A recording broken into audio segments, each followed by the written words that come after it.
세종특별자치시가 17번째 광역자치단체 형태로 어제 출범했습니다.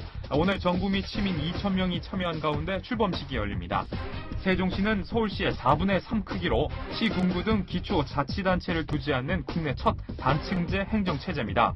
세종시에는 2014년까지 1실, 2위원회, 9부, 2처 등 16개 정부 부처와 20개 소속기관 등 36개의 기관이 입주할 예정입니다. 국무총리실은 9월 중순부터, 기획재정부 등 5개 부처는 11월 말부터 이전합니다. 예, 박 차장, 아까 잠깐 얘기했지만 공식 출범은 어저께 했고요. 그리고 취임식은 오늘 하는 거죠. 준비사항은 어떤가요? 지금 이미 많은 부분이 진척이 됐습니다. 2030년까지 진행되는 여러 과정 중에서 이미 22조 5천억 중에 한 8조 6천억이 투입돼가지고 건물 공사도 많이 이루어지고 있고요. 일부 아파트 입주도 이루어지고 있습니다. 오늘 특히 이명박 대통령이 참석한다 그러죠? 참석은 안 한다고 그러는 것 같은데요. 안 합니까? 네. 그게 이제 좀 미묘한 부분입니다. 기억하시는 분들이 많으시겠지만 현 정부 초기에 이명박 대통령은 요 과거 세종시에서 행정 기능을 빼고 네. 교육과학 중심 기업 도시로 바꾸는 그런 수정안을 갖다 국회에 제출한 적이 있는데요. 그 당시에 야당의 반대도 심했지만 지금 박근혜 전 새누리당 비대위원장이 약속은 지켜야 한다라는 식의 주장을 하면서 그 부분이 무산이 됐었죠. 예. 아마 이명박 대통령은 별로 그렇게 추억이 좋은 곳은 아닐 겁니다. 예. 오늘 그런 이유 때문에 네. 참석은 하지 않는 것으로 보이고요. 네. 세종시에 이제 정부 부처들이 다 이사를 해야 되지 않습니까? 네네. 근데 이사하는 데도 있고 아닌 데도 있는데 그와 관련해서 이게 좀 문제점이 있을 수 있다. 지금 이사를 하는 게 적절한 시점이냐 이런 문제 제기가 최근에 나오기도 했어요.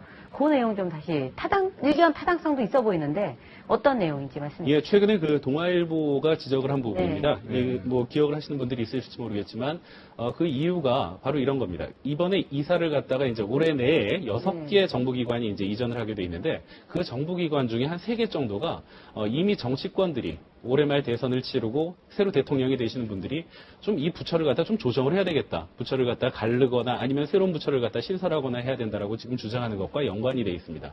따라서 이 기관들이 올해 12월까지 예정대로 이사를 하고 나면 새로 대통령에 취임하는 내년 2월에 또다시 문제가 불거져서 일부 쪼개져 가지고 다른 지역으로 가거나 아니면 서울에 남거나 다시 이사를 해야 되는 그런 문제가 발생할 수 있습니다. 그거는 여야 어느 쪽이 돼도 그런 이야기는 계속 다 나오고 있는 건가 보죠? 부처 조정 같은 게. 예, 그렇습니다. 지금 새누리당 박근혜 전 비대위원장의 경우에도 비슷한 얘기를 했었고요. 그러니까 특히 부산 지역에서 이 현 정부 이명박 정부 들어서 없어졌던 해양수산부를 다시 되살려서 부산 지역에 유치해야 된다. 이런 식의 주장들이 여야 공동으로 나오고 있습니다. 야도 마찬가지예요. 네, 마찬가지입니다. 네.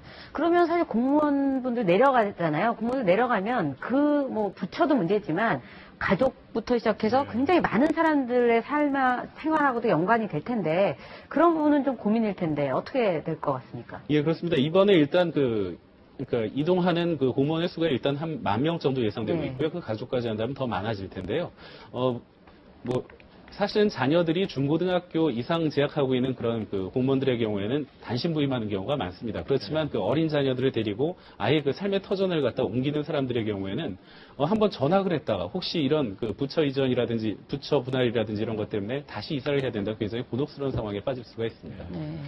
보니까 편의시설이 아직 잘 미비하다 이런 지적도 있는데 언제 정도 되면 완벽한 도시기능을 발휘할 수가 있나요? 완벽한 도시기능은 일단 1단계, 그러니까 문화권역까지, 그러니까 도시행정권역과 문화권역이라고 하는데요. 1단계가 끝나는 게 일단 2015년입니다. 2015년 정도 되면 일단 도시기능은 어느 정도 완성이 되는 건데, 2020년이 돼야, 그러니까 제대로 된 대학이라든지 연구기관이라든지 주변에 다 들어갈 것으로 보이고, 그리고 특히 이제 초등학교, 그러니까 우리나라 사람들 명문학교 좋아하지 않습니까? 근데 명문학교가 만들어지는 데까지는 5시간이 걸릴 것 같습니다. 역시 교육 문제가 가장 중요한 것 같아요. 아니, 근데 얼마 전에 어떤 컬럼을 보니까 그런 얘기가 있더라고요. 교육 문제 때문에 이제 기러기 하는 분들 많잖아요. 그래서 꽃뱀 주의보 내렸다. 그래서 아니, 정말로 이런 거 조심해야 된다. 그리고 서로 같이 좀 이렇게 해주고 해야 된다. 이런 얘기가 있던데 남자분들이 아무래도 많이 내려가서 그런 컬럼도 나왔던데.